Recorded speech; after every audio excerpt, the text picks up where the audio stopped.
जय जगन्नाथ पिला माने आशा करुच्ची तुम समस्ते बहुत भलरे थिबो। सेट 1 डिस्कसन आमर सरी आज आम सेट 2 रो 50 क्वेश्चन डिस्कसन करवा। सेट 2 रो प्रथम क्वेश्चन पिला माने तुम मानक पई प्रथम क्वेश्चन होची पिला माने खेड़ा आंदोलन केबे संगठित होइतिला। खेड़ा आंदोलन केबे संगठित होइतिला पिला माने तो आंसर होची खेड़ा आंदोलन संगठित होइतिला तुम मानकर 1918 रे खेड़ा आंदोलन संगठित होइतिला। तापर पिला माने आउ भी आमे मन रखिबा कोन ना 1917 रे कोन होइतिला पिला माने 1917 रे तमरो चंपारण आंदोलन होइतिला। 1917 रे चंपारण आंदोलन होइतिला। 1917 रे चंपारण आंदोलन होइतिला। तापर पिला माने 1919 कोन पिला माने 1919 रे होइतिला हमर जालियान वालाबाग हत्याकांड। 1919 रे हमर होइतिला कोन ना 1919 रे होइतिला जालियान वालाबाग जगह स्पेस कम पिला माने से लिखिबनी जालियान वालाबाग हत्याकांड होइतिला 1919 रे। 1921 पिला माने असहयोग आंदोलन होइतिला 1921 रे मन रखिबो पिला माने। देखो खेड़ा आंदोलन 1918 खेड़ा आंदोलन 1918 तापर पिला माने 1917 हमर चंपारण 1919 जालियान वालाबाग हत्याकांड 1921 रे हमर असहयोग आंदोलन। तापर पिला माने 2 नंबर जीवा 2 नंबर को 2 नंबर कौन क्यों अनुष्ठान स्वराज्य समाचार पत्रिका प्रकाश करथिला। क्यों अनुष्ठान स्वराज्य समाचार पत्रिका प्रकाश करुथिला। क्यों अनुष्ठान पिला माने ना तुमर 2 रसी स्वराज्य मंदिर स्वराज्य समाचार पत्रिका प्रकाश करुथिला। तापर पिला माने जीवा 3 नंबर पिला माने भारत छाड़ प्रस्ताव किए आगत करथिले। भारत छाड़ प्रस्ताव किए आगत करथिले ना पिला माने भारत छाड़ प्रस्ताव किए आगत करथिले जवाहरलाल नेहरू भारत छाड़ प्रस्ताव आगत करथिले हला पिला माने। तो तापर पिला माने जो एठी अछि मौलाना अबुल कलाम कौन करथिले ना भारत छाड़ आंदोलन अर्थर व्याख्या करथिले। भारत छाड़ आंदोलन अर्थर व्याख्या करथिले। तापर पिला माने कोन ना तापर अछि आंसर तो पिला भारत छाड़ आंदोलन प्रस्ताव दैथिले के जवाहरलाल नेहरू भारत छाड़ आंदोलन प्रस्ताव दैथिले। मौलाना अबुल कलाम तार व्याख्या करथिले। तापर कोन ना सरदार वल्लभ भाई पटेल एहाको समर्थन करथिले। सरदार वल्लभ भाई पटेल समर्थन करथिले एहाको। तापर पिला माने महात्मा गांधी करवा मर आह्वान देथिले। तापर पिला माने जीवा 4 नंबर मु केवल 8 कोटी लोकंकर शासक मात्र सुभाष चंद्र बोस 40 कोटी लोकंकर नेता यह किए कहथिले पिला माने किए कहथिले ना मु केवल 8 कोटी लोकंकर शासक मात्र सुभाष चंद्र बोस 40 कोटी लोकंकर नेता यह कहथिले हिटलर। किए कहथिले ना ऑप्शन ए हिजो पिला माने कहथिले हिटलर कहथिले। तापर पिला माने जीवा 5 नंबर को केबे कटक रे एक हितकारी दातव्य विद्यालय प्रतिष्ठित होइतिला। केबे कटक रे एक हितकारी दातव्य विद्यालय प्रतिष्ठित होइतिला। 5 नंबर पिला माने केबे कटक रे एक हितकारी दातव्य विद्यालय प्रतिष्ठित होइतिला। 1823 रे कटक ठारे एक हितकारी दातव्य विद्यालय प्रतिष्ठित होइतिला हला। तापर पिला माने जीवा नेक्स्ट क्वेश्चन भारतीय जातीय कांग्रेस रो अधिवेशन द्वितीय अधिवेशन केउठारे अनुष्ठित होइतिला। भारतीय जातीय कांग्रेस रो द्वितीय अधिवेशन केउठारे अनुष्ठित होइतिला। केउठारे पिला माने ना कोलकाता ठारे केउठारे କୋଲକାତା ଠାରେ ଅନୁଷ୍ଠିତ ହୋଇଥିଲା। କେବେ ହେଇଥିଲା ପିଲାମାନେ? 1886 ହେଇଥିଲା। 1886 ଡିସେମ୍ବର 28 ହେଇଥିଲା। ଡିସେମ୍ବର 28 ହେଇଥିଲା। ଡିସେମ୍ବର 28 ହେଲା। ଯଦି ପଚାରେ ଭାରତୀୟ ଜାତୀୟ କଂଗ୍ରେସର ଦ୍ୱିତୀୟ ଅଧିବେଶନ କେଉଁଠାରେ ଅନୁଷ୍ଠିତ ହୋଇଥିଲା, ତ କୋଲକାତା। କେବେ ହୋଇଥିଲା ଯଦି କ୍ୱେଶ୍ଚିନ୍ ଆସେ ତାହେଲେ 1886 ଡିସେମ୍ବର 1886 ଡିସେମ୍ବର 28 ବୋଲି ଲେଖିବେ। ତାପରେ ପିଲାମାନେ ଯିବା 7 ନମ୍ବର। ଓଡ଼ିଶାର କେଉଁ ଅଞ୍ଚଳ ମାଡ୍ରାସ ପ୍ରେସିଡେନ୍ସିର ଅଧୀନରେ ଥିଲା? ଓଡ଼ିଶାର କେଉଁ ଅଞ୍ଚଳ ଓଡ଼ିଶାର କେଉଁ ଅଞ୍ଚଳ ମାଡ୍ରାସ ପ୍ରେସିଡେନ୍ସିର ଅଧୀନରେ ଥିଲା? ପିଲାମାନେ ଓଡ଼ିଶାର କେଉଁ ଅଞ୍ଚଳ? ନା ଓଡ଼ିଶାର ଗଞ୍ଜାମ। ଓଡ଼ିଶାର ଗଞ୍ଜାମ। ତ ଗଞ୍ଜାମ ଅଞ୍ଚଳକୁ ଇଂରେଜମାନେ କେବେ ଯଦି ଅଧିକାର କରିଥିଲେ ପଚାରେ, ତାର ଆନ୍ସର ହେଇଯିବ 1759ରେ। 1759ରେ ଇଂରେଜମାନେ ଗଞ୍ଜାମ ଅଞ୍ଚଳକୁ ଅଧିକାର କରି ମାଡ୍ରାସ ପ୍ରେସିଡେନ୍ସିରେ ମିଶାଇ ଦେଇଥିଲେ। ଆଗକୁ ବଢ଼ିବା। ତାପରେ 8 ନମ୍ବର କ୍ୱେଶ୍ଚିନ୍। 1932 ଅଗଷ୍ଟ 21ରେ କେଉଁଠାରେ ଲକ୍ଷ୍ମୀଧର ମହାନ୍ତିଙ୍କ ଅଧ୍ୟକ୍ଷତାରେ ଉତ୍କଳ ସମ୍ମିଳନୀର ଜରୁରୀ ଅଧିବେଶନ ହୋଇଥିଲା? 1932 ଅଗଷ୍ଟ 21ରେ କେଉଁଠାରେ ହୋଇଥିଲା? ଲକ୍ଷ୍ମୀଧର ମହାନ୍ତିଙ୍କ ଅଧ୍ୟକ୍ଷତାରେ ଉତ୍କଳ ସମ୍ମିଳନୀର ଜରୁରୀ ଅଧିବେଶନ ଗୋଟେ ହେଇଥିଲା। କେଉଁଠାରେ ହେଇଥିଲା? କେଉଁଠାରେ ପିଲାମାନେ?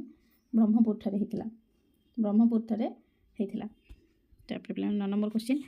ନୂତନ ଓଡ଼ିଶା ପ୍ରଦେଶର ରାଜଧାନୀ କେଉଁଠାରେ ପ୍ରତିଷ୍ଠିତ ହେଲା? ନୂତନ ଓଡ଼ିଶାର ରାଜଧାନୀ କେଉଁଠାରେ ପ୍ରତିଷ୍ଠିତ ହେଲା? ନୂତନ ଓଡ଼ିଶାର ରାଜଧାନୀ ପିଲାମାନେ ଥିଲା କ'ଣ? ନା କଟକ ଥିଲା। ନୂତନ ଓଡ଼ିଶାର ରାଜଧାନୀ କ'ଣ ଥିଲା? କଟକ ଥିଲା। ହେଲା। ତ ତାପରେ ଆଗକୁ ବଢ଼ିବା।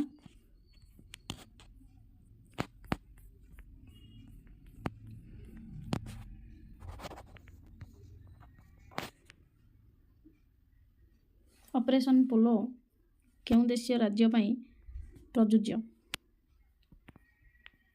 ଅପରେସନ୍ ପୋଲୋ କେଉଁ ଦେଶୀୟ ରାଜ୍ୟ ପାଇଁ ପ୍ରଯୁଜ୍ୟ? ଅପରେସନ୍ ପୋଲୋ କେଉଁ ଦେଶୀୟ ରାଜ୍ୟ ପାଇଁ ପ୍ରଯୁଜ୍ୟ? କେଉଁ ଦେଶୀୟ ରାଜ୍ୟ ପାଇଁ ଅପରେସନ୍ ପୋଲୋ ପ୍ରଯୁଜ୍ୟ? ନା ହାଇଦ୍ରାବାଦ। ହାଇଦ୍ରାବାଦ ପାଇଁ ଅପରେସନ୍ ପୋଲୋ ପ୍ରଯୁଜ୍ୟ। ଓଡ଼ିଶାର ସମୁଦାୟ ଗଡ଼ଜାତ ସଂଖ୍ୟା କେତେ ଥିଲା? ଓଡ଼ିଶାରେ ସମୁଦାୟ ଗଡ଼ଜାତ ସଂଖ୍ୟା ଥିଲା ପିଲାମାନେ 26ଟି। ଓଡ଼ିଶାରେ ଟୋଟାଲି 26ଟି ଗଡ଼ଜାତ ଥିଲା। ସେମିତି ଆମେ ସେତେରେ ମଧ୍ୟ ଆମର ଡିସ୍କସନ୍ ହେଇଥିଲା। କ ଗଡ଼ଜାତରେ କ'ଣ କ'ଣ ଥିଲା, କେଉଁ ଅଞ୍ଚଳ ଥିଲା, ଖ ଗଡ଼ଜାତରେ କେଉଁ ଅଞ୍ଚଳ ଥିଲା, ଗ ଗଡ଼ଜାତରେ କେଉଁ ଅଞ୍ଚଳ ଥିଲା। ତ ଏବେ ଯେଉଁ କ ଗଡ଼ଜାତରେ କ ଶ୍ରେଣୀଭୁକ୍ତ ଗଡ଼ଜାତ ଗୁଡ଼ିକର ସଂଖ୍ୟା ଥିଲା 11। କର 11 ଥିଲା ଗଡ଼ଜାତ ସଂଖ୍ୟା। ସେମିତି ଆମର ଖ ବିଭାଗ ଶ୍ରେଣୀଭୁକ୍ତ ଗଡ଼ଜାତ ସଂଖ୍ୟା ଥିଲା 12। ତାପରେ ପିଲାମାନେ ଗ ଗଡ଼ଜାତରେ ଆମର ଥିଲା 3। ଏମିତି ଟୋଟାଲ୍ ଆମର ଓଡ଼ିଶାର ସମୁଦାୟ ଗଡ଼ଜାତ ସଂଖ୍ୟା ଥିଲା 26। ଗଡ଼ଜାତର ସଂଖ୍ୟା 11, ଖ ଗଡ଼ଜାତରେ 12, ଗ ଗଡ଼ଜାତରେ 3 ଥିଲା। ଏମିତି ଟୋଟାଲ୍ 26ଟା ଥିଲା। ତାପରେ ପିଲାମାନେ ମୁଁ ଖୁସି ଯେ ମୁଁ ମହତାବଙ୍କର ସ୍ୱପ୍ନକୁ ସାକାର କରିବାରେ ତାଙ୍କୁ ସାହାଯ୍ୟ କରିଛି, ଏହା କିଏ କହିଥିଲେ? ମୁଁ ଖୁସି ଯେ ମୁଁ ମହତାବଙ୍କ ସ୍ୱପ୍ନକୁ ସାକାର କରିବାରେ ତାଙ୍କୁ ସାହାଯ୍ୟ କରିଛି, ଏକଥା କହିଥିଲେ ଆମର କିଏ? ସର୍ଦ୍ଦାର ପଟେଲ କହିଥିଲେ এই কথাটি। ତାପରେ ପିଲାମାନେ 1949 ଜୁନ୍ 19ରେ କେଉଁଠାରେ ଗଣଭୋଟ ଅନୁଷ୍ଠିତ ହୋଇଥିଲା? 1949 ଜୁନ୍ 19ରେ କେଉଁଠାରେ ଗଣଭୋଟ ଅନୁଷ୍ଠିତ ହୋଇଥିଲା? କେଉଁଠାରେ ପିଲାମାନେ? ନା ଚନ୍ଦନଗର। ଅପସନ୍ ଏ ଚନ୍ଦନଗରଠାରେ ଅନୁଷ୍ଠିତ ହୋଇଥିଲା। ତାପରେ ପିଲାମାନେ ଆଗକୁ ବଢ଼ିବା। 14 ନମ୍ବର। ଭାରତ କେବେ ଓ କେଉଁଠାରେ ଦ୍ୱିତୀୟ ଥର ପାଇଁ ପରମାଣୁ ବୋମାର ପରୀକ୍ଷଣ କରିଥିଲା?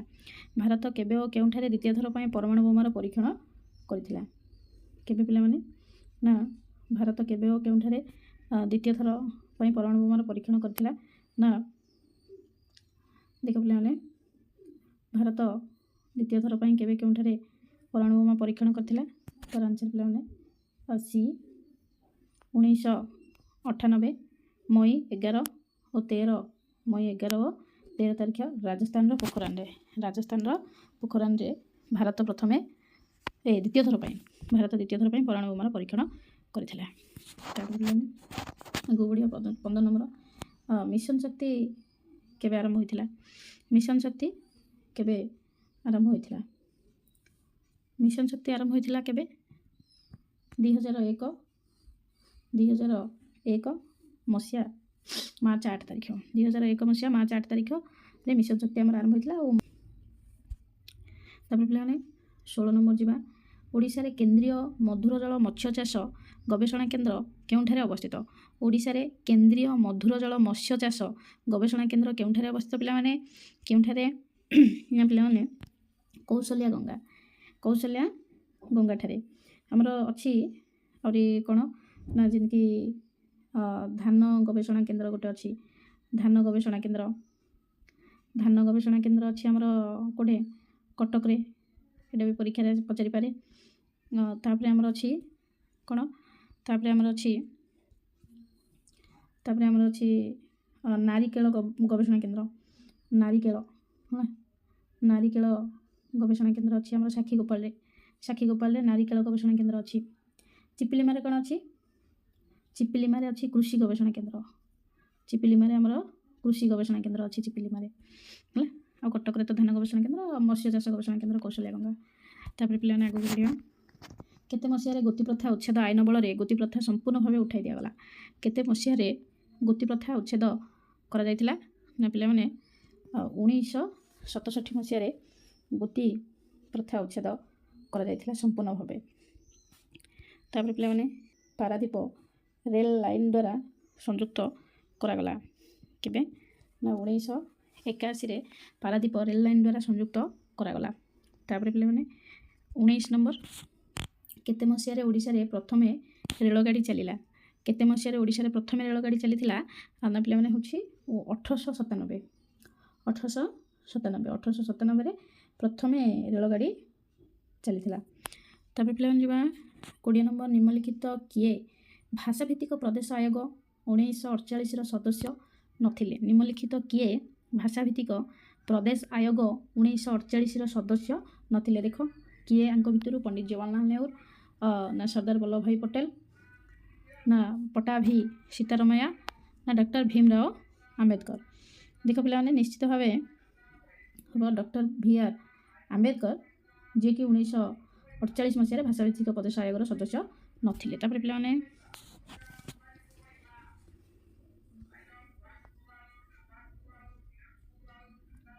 ଆଗକୁ ବଢ଼ିବା। 21 ନମ୍ବର। ଭାରତୀୟ ସମ୍ବିଧାନର କେଉଁ ଧାରାରେ ସାର୍ବଜନୀନ ସାବାଳକ ମତଦାନ ପ୍ରଥା ବିଷୟରେ ଉଲ୍ଲେଖ କରାଯାଇଛି? ଭାରତୀୟ ସମ୍ବିଧାନର କେଉଁ ଧାରାରେ ସାର୍ବଜନୀନ ସାବାଳକ ମତଦାନ ପ୍ରଥା ବିଷୟରେ ଉଲ୍ଲେଖ ଅଛି? ଭାରତର କେଉଁ ଧାରାରେ? ନା ପିଲାମାନେ ଭାରତର କେଉଁ ଧାରା? ନା ଭାରତର ହେଉଛି ଧାରା 326। ଧାରା 326ରେ ହେଲା। ମନେ ରଖିବା ପିଲାମାନେ ଯେଉଁ ଆମର ଅଛି ଧାରା 324 ଆଉ 328 କ'ଣ? ଆମର 324 ଆଉ 328 ଯେଉଁ ଧାରା ଅଛି ସେଇଟା କ'ଣ? ନିର୍ବାଚନ ଆୟୋଗର କ୍ଷମତା ଆଉ କାର୍ଯ୍ୟବଳୀ। ନିର୍ବାଚନ ଆୟୋଗର କ୍ଷମତା ଆଉ କାର୍ଯ୍ୟବଳୀ। ନିର୍ବାଚନ ଆୟୋଗର କ୍ଷମତା ଓ କାର୍ଯ୍ୟବଳୀ। ନିର୍ବାଚନ ଆୟୋଗର କ୍ଷମତା ଓ କାର୍ଯ୍ୟବଳୀ ପାଇଁ ଆମର 324 ଓ 28 ଧାରା ଅଛି। ତାପରେ ଧାରା ଯେଉଁଟାକି ସାର୍ବଜନୀନ ସାବାଳକ ମତଦାନ ପ୍ରଥା ବିଷୟରେ ଉଲ୍ଲେଖ ଅଛି। ତାପରେ ଆଗକୁ ଯିବା ପିଲାମାନେ 22 ନମ୍ବର। ନିର୍ବାଚିତ ପ୍ରତିନିଧିମାନଙ୍କୁ କିଏ ସ୍ୱୀକୃତି ପ୍ରଦାନ କରନ୍ତି? ନିର୍ବାଚିତ ପ୍ରତିନିଧିମାନଙ୍କୁ କିଏ ସ୍ୱୀକୃତି ପ୍ରଦାନ କରନ୍ତି? ନା ପିଲାମାନେ ହେବ ରିଟର୍ଣ୍ଣିଂ ଅଫିସର ସ୍ୱୀକୃତି ପ୍ରଦାନ କରନ୍ତି। ରିଟର୍ଣ୍ଣିଂ ଅଫିସର ସ୍ୱୀକୃତି ପ୍ରଦାନ କରନ୍ତି। ତାପରେ ପିଲାମାନେ ଆଗକୁ ଯିବା 23 ନମ୍ବର। ଡ୍ରାଇଭିଂ ଲାଇସେନ୍ସ ହାସଲ ନିମନ୍ତେ ଜଣେ ପିଲାର ବୟସ ଅତିକମରେ କେତେ ବର୍ଷ ହେବା ଆବଶ୍ୟକ? ଜାଣିଛନ୍ତି ଆମେ ସମସ୍ତେ ପିଲାମାନେ କେତେ? ନା 18 ବର୍ଷ। 18 ବର୍ଷ ନହେଲେ ଯାଏଁ ପିଲାମାନେ କେହି ବି ଡ୍ରାଇଭିଂ କରିବା ବା ଗାଡ଼ି ଚଳାଇବା ନିଷେଧ। ଦେଖ ତାପରେ ପିଲାମାନେ କ'ଣ? କେଉଁ ପ୍ରଧାନମନ୍ତ୍ରୀଙ୍କ ସମୟରେ ଶ୍ରୀଲଙ୍କାରେ ଶାନ୍ତି ପ୍ରତିଷ୍ଠା ପାଇଁ ସେଠାକୁ ଏକ ଭାରତୀୟ ଶାନ୍ତିରକ୍ଷା ସାମରିକ ବାହିନୀ ପଠାଯାଇଥିଲା? କେଉଁ ପ୍ରଧାନମନ୍ତ୍ରୀଙ୍କ ସମୟରେ ଶ୍ରୀଲଙ୍କାରେ ଶାନ୍ତି ପ୍ରତିଷ୍ଠା ପାଇଁ ସେଠାକୁ ଏକ ଭାରତୀୟ ଶାନ୍ତିରକ୍ଷା ସାମରିକ ବାହିନୀ ପଠାଯାଇଥିଲା? ନା ପିଲାମାନେ ତାର ଆନ୍ସର ହେଉଛି ରାଜୀବ ଗାନ୍ଧୀଙ୍କ ସମୟରେ। ତାପରେ ପିଲାମାନେ ଆଗକୁ ଯିବା 25 ନମ୍ବର କ୍ୱେଶ୍ଚିନ୍। ଭାରତ କେବେ ଭାରତ ଓ ଚୀନ ମଧ୍ୟରେ ପଞ୍ଚଶୀଳ ନୀତି ସ୍ୱାକ୍ଷର ହୋଇଥିଲା? ନା ପିଲାମାନେ ପଞ୍ଚଶୀଳ ନୀତି ଆମର ସ୍ୱାକ୍ଷର ହୋଇଥିଲା 1954 ମସିହାରେ ଭାରତ ଆଉ ଚୀନ ମଧ୍ୟରେ। ଭାରତ ଆଉ चीन मध्य है कि नहीं। तापर आगक जी पे भूगोल अर्थनीति विषय आलोचना करवा 25टी क्वेश्चन इतिहास बर्तमान 25टी इतिहास राजनीति विज्ञान 25टी क्वेश्चन आमर सरी आम भूगोल अर्थनीति 25टी क्वेश्चन सारा। अपेक्षाकृत शुष्क अंचल देखा पट्टुमृत्तिका को कौन कहुए अपेक्षाकृत शुष्क अंचल देखा पट्टुमृत्तिका को कौन कहुए शुष्क अंचल देखा पट्टुमृत्तिका को कहुए रे कौन कहुए पे रे सिने आमर तराई क्या कहवा ना तराई हूँ आमर जोटा कि सन्तसन्तिया अंचल देखा जाए सन्तसन्तिया अंचल देखा जाए सन्तसन्तिया अंचल देखा जाए आम तराई कहू। तापर भंगर मृत्तिकार अधिक चूनगुड़ी अधिक परिमाण थाए से सी कंकर। तापर लोएस कौन तापर लोएस हूँ सरू बाली आ धूलिकणा मिश्रित माटी मिसिकी जो होता है मृत्तिकाटा से हूँ लोएस। तापर आगे बढ़िया पे भारतर समुदाय भूभागर प्राय केते शतकड़ा भाग में कृषिकार्य कर भारतर समुदाय भूभागर प्राय केते शतकड़ा भाग में कृषिकार्य कर ना 55 शतकड़ा भाग में आम कृषिकार्य कर पे 11 भाग कौन होची ना आमर 11 भाग आमर हूँ हाराहारी कृषिभूमि पृथ्वीर 11 भाग में पृथ्वीर हाराहारी कृषिभूमि चाष हुए 29 भाग आमर स्थल भाग रही 29 भाग स्थल है आउ यहाँ जो 71 भाग रहा ये जल भाग 71 भाग रहा ये हूँ आमर जल भाग। तापर पे 28 नंबर क्षयजात शिला ऋणर आकार और परिमाण को विचार कर मृत्तिका को केते भाग विभक्त करा जाए क्षयजात शिला ऋणर आकार और परिमाण को विचार कर मृत्तिका को केते भाग विभक्त करा जाए ना मृत्तिका को 4 भाग विभक्त करा जायछि मृत्तिका को 4 भाग विभक्त करा जायछि कौन कौन 4 भाग कौन 4 भाग एक है आमर पट्टू है कि नहीं तापर हूँ बालिया है कि पट्टू बालिया तापर हूँ आमर कौन ना गोटे हूँ दोरसा आ गोटे हूँ दोरसा तापर गोटे आमर हूँ मोटाଳ कौन मोटाଳ ये 4 भाग भाग कर पे आग को भारत में अरण्य भूमिर आयतन वृद्धि पाई क्यों पदक्षेप ग्रहण कर भारत में अरण्य भूमिर आयतन वृद्धि पाई क्यों पदक्षेप ग्रहण कर क्यों पदक्षेप ग्रहण कर पे ना जल छाया निर्माण कर जल छाया निर्माण कर ए भितर जल छाया निर्माण कर पे 30 नंबर क्यों जातीय उद्यानटी अरुणाचल प्रदेश में अवस्थित क्यों जातीय उद्यानटी अरुणाचल प्रदेश में अवस्थित नामदफा जातीय उद्यान नामदफा जातीय उद्यानटी अरुणाचल प्रदेश में अवस्थित है सिंधी आमर जो ऑप्शन रे अच्छी नामदफा जातीय उद्यान तो आमर अरुणाचल प्रदेश में अवस्थित नामदफा कान्हा अच्छी कोडे ना ये अच्छी मध्य प्रदेश है तापर अच्छे आमर साइलेंट वैली केरल अच्छी जातीय उद्यान साइलेंट वैली जातीय उद्यान आमर केरल अच्छी जलदपरा हूँ पश्चिमबंग जलदपरा हूँ आमर पश्चिमबंग अच्छी जलदपरा हाँ तापर आगे बढ़िया क्यों जोड़ीटी ठीक क्यों जोड़ीटी ठीक क्यों जोड़ीटी ठीक पे मैंने क्यों जोड़ीटी ठीक ना देख ऑप्शन रे हलुक गिबन सिक्किम नहीं पे मैंने हलुक गिबन अच्छी आसाम रे हलुक गिबन अच्छी आसाम रे तापर पे मैंने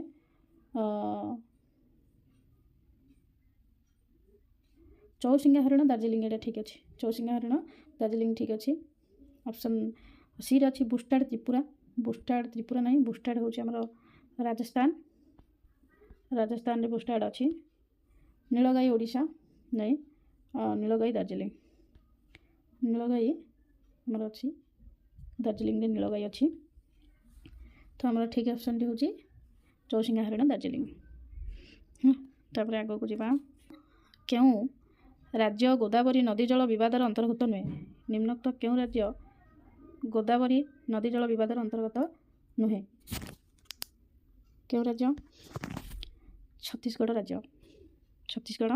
राज्य प्राणी शरीर प्राय केते भाग जल रही है प्राणी शरीर प्राय केते भाग जल रही है प्राणी शरीर प्राय 65 भाग जल रही है। 34 नंबर क्वेश्चन केउं खनिजटी प्लासर निक्षेप भाव में मिलता है। केउं खनिजटी प्लासर निक्षेप भाव में मिलता है तो ऑप्शन बी रूपा। ऑप्शन बी रूपा। तापर 35 नंबर क्वेश्चन डिस्कसन करवा केउं जोड़ीटी ठीक नुहे। केउं जोड़ीटी ठीक नुहे। केउं जोड़ीटी ठीक नुहे चलते डिस्कसन करवा केउं जोड़ीटी ठीक नुहे। तो देखो जोटा कि रानीगंज सब ठीक है। झरिया झारखंड कोरबा छत्तीसगढ़ ये भी उपत्यकाटा आम ये भी उपत्यका अच्छी ओडिशा तो रानीगंजटा यहाँ कोलकाता होगा कथा यहाँ मध्य प्रदेश अच्छी से हाँ पश्चिमबंग रानीगंज पश्चिमबंग अच्छी से यही जोड़ी ठीक नुह। भारत में क्यों जीवाश्म ईंधन अधिक परिमाण में मिलता है। पेट्रोल डीजेल कोयला प्राकृतिक बाष्प। भारत में सबुठ अधिक परिमाण में कौटा मिलूँ। भारत में सबुठ अधिक परिमाण में मिलूँ कोयला। कोयला भारत में सबुठ अधिक परिमाण में मिलूँ। तापर पे 37 नंबर क्वेश्चन केउं जोड़ीटी ठीक। 37 नंबर क्वेश्चन केउं जोड़ीटी ठीक। केउं जोड़ीटी ठीक 37 नंबर केउं जोड़ीटी ठीक। केउं जोड़ीटी ठीक 37 सी 37 सी 1 2 3 4 सब जगह ठीक अच्छे। तापर पे 38 नंबर चा चाष किभली जलवायु दरकार। चा चाष किभली जलवायु दरकार ना चा चाष उभय उष्ण और आर्द्र जलवायु दरकार है। तापर पे जावा केउंटा तंतु जातीय फसल। केउंटा तंतु जातीय फसल। केउंटा तंतु जातीय फसल छणापट तंतु जातीय फसल। नेपानगर सहित संवादपत्र छपा कागज कलर जो संपर्क रेणुकूट सहित केउं शिल्पर सही संपर्क रही पिला माने कह। नेपानगर सहित संवादपत्र छपा कागज कलर जो संपर्क रेणुकूट सहित केउं शिल्पर सही संपर्क रही पिला माने ना रेणुकूटर आलुमिनियम शिल्प सहित सही संपर्क रही। तापर पिला माने जिबा आलुए आसानसोल आसानसोल डेस छत्तीसगढ़। डेस छत्तीसगढ़ ना कौन छत्तीसगढ़ अच्छी पे कोरबा। कोरबा छत्तीसगढ़ है। रेणुकूट अच्छी आम कौटे उत्तर प्रदेश रे है। मेटूर अच्छी तमिलनाडु रे। मेटूर अच्छी तमिलनाडु रे। हिंडालोक ओडिशा। हिंडालोक अच्छी आमर ओडिशा रे हिंडालोक अच्छी हाँ से कोरबा हूँ छत्तीसगढ़। तापर जी पे 42 नंबर केते मसीह भोपाल गैस दुर्घटना घटी। केते मसीह भोपाल गैस दुर्घटना घटी पे ना 1984 भोपाल गैस दुर्घटना घटी। भारतर दीर्घतम जातीय राजपथर नाम कौन। भारतर दीर्घतम जातीय राजपथर नाम हूँ पे NH 44। NH 44 हूँ भारतर दीर्घतम जातीय राजपथ जोटा कि अच्छी आमर श्रीनगर ठारू कन्याकुमारी कौट को जाए ना श्रीनगर रु आमर अच्छी कन्याकुमारी जाए सॉरी श्रीनगर ठारू कन्याकुमारी जाए अच्छी। श्रीनगर ठारू आमर अच्छी को जाए ना कन्याकुमारी श्रीनगर ठारू कन्याकुमारी है कि नहीं। केते किमी पे मैंने केते किमी हम ना 3745 किमी। केते किमी हम एटा 3745 किमी हम 3745 किमी हम पे। तापर पे जावा 44 नंबर को 44 नंबर केउं बात्याटी उत्तर ओडिशा रे 2020 मसीहा मे मासरे होइथिला। केउं बात्याटी उत्तर ओडिशा रे 2020 मसीहा मे मासरे होइथिला। केउं बात्याटी ना पिला माने अम्फान। केउं बात्या अम्फान। अम्फान होइथिला हमर 2020 मसीहा मे मासरे अम्फान होइथिला। तापर पिला माने 2019 रे मे 3 2019 मे 3 रे फनी मे 3 रे होइथिला फनी। तापर पिला माने 2018 अक्टोबर 10 ये 2018 अक्टोबर 10 रे होइथिला तितली। अक्टोबर 10 रे होइथिला तितली। तापर या से होइथिला केबे 2021 ସେପ୍ଟେମ୍ବର 26 2021 ସେପ୍ଟେମ୍ବର 26ରେ ହେଇଥିଲା ଆମର ୟାସ୍ ବାତ୍ୟା। ଅମ୍ଫାନ ଆମର 2020 ମସିହା ମେ ମାସରେ ହେଇଥିଲା। ଫନି 2019 ମେ 3। ସେଇଭଳି ତିତିଲି ହେଇଥିଲା 2018 ଅକ୍ଟୋବର 10। ୟାସ୍ ହେଇଥିଲା 2021 ସେପ୍ଟେମ୍ବର 26। ତାପରେ ଆଗକୁ ଯିବା। ଓଡ଼ିଶାରେ କେତେ ମସିହାରେ ଫସଲ ହାନି ଜନିତ ମରୁଡ଼ି ପଡ଼ିଥିଲା? ଓଡ଼ିଶାରେ କେତେ ମସିହାରେ ଫସଲ ହାନି ଜନିତ ମରୁଡ଼ି ପଡ଼ିଥିଲା? କେତେ ମସିହାରେ ପିଲାମାନେ? ନା ଫସଲ ହାନି ଜନିତ ମରୁଡ଼ି ପଡ଼ିଥିଲା ପିଲାମାନେ 2002 ମସିହାରେ। 2002 ମସିହାରେ ଧାନ ଯେହେତୁ ଓଡ଼ିଶାର ମୁଖ୍ୟ ଫସଲ, ମରୁଡ଼ି ଯୋଗୁଁ ଏହି ଫସଲ ବିଶେଷ କ୍ଷତିଗ୍ରସ୍ତ ହୋଇଥିଲା। 2002ରେ ମୌସୁମୀ ବିଳମ୍ବରେ ଆସିଥିଲା। ସେଇଥିପାଇଁ ଆମର ମରୁଡ଼ି ପଡ଼ିଥିଲା। ମୌସୁମୀ ବିଳମ୍ବ କାରଣ ହେଉଛି ମୌସୁମୀ ବିଳମ୍ବରେ ଆସିଥିଲା। ତାପରେ ପିଲାମାନେ ଯିବା 46 ନମ୍ବର। ଭାରତରେ କେଉଁ ଅର୍ଥବ୍ୟବସ୍ଥା ପ୍ରଚଳିତ? ଭାରତରେ କେଉଁ ଅର୍ଥବ୍ୟବସ୍ଥା ପ୍ରଚଳିତ? ନା ଭାରତରେ ମିଶ୍ର ଅର୍ଥନୀତି ପ୍ରଚଳିତ। ଭାରତରେ ମିଶ୍ର ଅର୍ଥନୀତି ପ୍ରଚଳିତ। ସେଇଭଳି ଭାବେ ଆମର ସାମ୍ୟବାଦୀ ଅର୍ଥନୀତି ହେଉଛି ରୁଷିଆରେ ଅଛି ଆମର ସାମ୍ୟବାଦୀ ଅର୍ଥନୀତି। ପୁଞ୍ଜିବାଦୀ ଅର୍ଥବ୍ୟବସ୍ଥା ଅଛି ଆମେରିକାରେ ଆମର ପୁଞ୍ଜିବାଦୀ ଅର୍ଥନୀତି ଅଛି, ହେଲା କି ନାହିଁ। ଆଉ ଗୋଷ୍ଠୀ ଅର୍ଥନୀତି ଏସବୁ ଭାରତରେ ଅଛି ଆମର ମିଶ୍ର ଅର୍ଥନୀତି। ତାପରେ ଯିବା ପିଲାମାନେ ଆଗକୁ 47 ନମ୍ବର କ୍ୱେଶ୍ଚିନ୍। 47 ନମ୍ବର କ୍ୱେଶ୍ଚିନ୍ ପିଲାମାନେ, ସାମଗ୍ରୀ ଓ ସେବାର ଦରଦାମ କ୍ରମାଗତ ଭାବେ ବୃଦ୍ଧିର ହାରକୁ କ'ଣ କୁହାଯାଏ? ମୁଦ୍ରାସ୍ଫୀତି କୁହାଯାଏ। ମୁଦ୍ରାସ୍ଫୀତି ଯେଉଁ ଦରଦାମ ବୃଦ୍ଧି ହେଉଛି ସାମଗ୍ରୀର କ୍ରମାଗତ ଭାବରେ ତାକୁ ମୁଦ୍ରାସ୍ଫୀତି ବୋଲି କୁହାଯାଏ। ମୁଦ୍ରାସ୍ଫୀତି। ତାପରେ ପିଲାମାନେ ଦେଖିବା, ଯଦି କୌଣସି 48 ନମ୍ବର କ୍ୱେଶ୍ଚିନ୍, ଯଦି କୌଣସି ନିବେଶକ ସ୍କୋର୍ସ ସିଷ୍ଟମ ସହ ପରିଚିତ ନଥାନ୍ତି ତେବେ ସେ ଅଭିଯୋଗ କେଉଁ କାର୍ଯ୍ୟାଳୟରେ ଦାଖଲ କରିବେ? ନା ଆମର ଅଛି ଗୋଟେ ଷ୍ଟକ୍ ଏକ୍ସଚେଞ୍ଜର ନିବେଶକ ସେବା କକ୍ଷ, ସେଠାରେ ସେଇ ତାଙ୍କର ଅଭିଯୋଗକୁ ଦାଖଲ କରିପାରିବେ, ହେଲା। ତାପରେ ପିଲାମାନେ 49 ନମ୍ବର କ୍ୱେଶ୍ଚିନ୍କୁ ଯିବା। ଉଦ୍ୟୋଗ ବିକାଶ ପାଇଁ କେଉଁ ଅର୍ଥନୀତି ଅନୁକୂଳ? ନା ପୁଞ୍ଜିବାଦୀ ଅର୍ଥନୀତି ଅନୁକୂଳ। ତାପରେ ପିଲାମାନେ 50 ନମ୍ବର କ୍ୱେଶ୍ଚିନ୍, ଉଦ୍ୟମିତା ପ୍ରକ୍ରିୟାରେ ଉଦ୍ୟୋଗୀର ବ୍ୟବହାରିକ ଚୟନକୁ କ'ଣ କୁହାଯାଏ? ମୂଲ୍ୟବୋଧ ଓ ଦୃଷ୍ଟିଭଙ୍ଗୀ ବୋଲି କୁହାଯାଏ। ଉଦ୍ୟମିତା ପ୍ରକ୍ରିୟାରେ ଉଦ୍ୟୋଗୀର ବ୍ୟବହାରିକ ଚୟନକୁ ଆମେ କହିବା ମୂଲ୍ୟବୋଧ ଓ ଦୃଷ୍ଟିଭଙ୍ଗୀ। ସାଧାରଣତଃ ସର୍ବୋଚ୍ଚ ପ୍ରଦର୍ଶନ ସହ ସଂଶ୍ଳିଷ୍ଟ ବୋଲି ଅନୁଭୂତ ହୁଏ। ମୂଲ୍ୟବୋଧ ଓ ଦୃଷ୍ଟିଭଙ୍ଗୀ ଭିନ୍ନ ଭିନ୍ନ ଅର୍ଥବୋଧକ ଶବ୍ଦ। ମାନବ ଚରିତ୍ର ବିଶ୍ଳେଷଣରେ ମୂଲ୍ୟବୋଧ ଓ ଦୃଷ୍ଟିଭଙ୍ଗୀ ଶବ୍ଦର ବହୁଳ ବ୍ୟବହାର ଆମକୁ ଶୁଣିବାକୁ ମିଳିଥାଏ। ସେଥିପାଇଁ ଉଦ୍ୟମିତ ପ୍ରକ୍ରିୟାରେ ଉଦ୍ୟୋଗୀର ବ୍ୟବହାର ଚୟନକୁ ଆମେ ମୂଲ୍ୟବୋଧ ଓ ଦୃଷ୍ଟିଭଙ୍ଗୀ ବୋଲି କହୁ। ସେଟ୍ 2ର ସରିଯାଇଛି ପିଲାମାନେ। ମୁଁ ତୁମମାନଙ୍କ ପାଇଁ ଡିସ୍କସନ୍ କରିଦେଇଛି। ସମୟ ବାହାର କରିକି ତୁମେ ଏହି 50ଟି କ୍ୱେଶ୍ଚିନ୍ର ଡିସ୍କସନ୍କୁ ଦେଖିନେବ। ପିଲାମାନେ ପରୀକ୍ଷା ପାଇଁ ବହୁତ ଉପଯୋଗୀ ସେଟ୍ ଗୁଡ଼ିକ, ସେଥିପାଇଁ ସମୟ ବାହାର କରି ଏହି ସେଟ୍ ଗୁଡ଼ିକୁ ଦେଖିନେବ।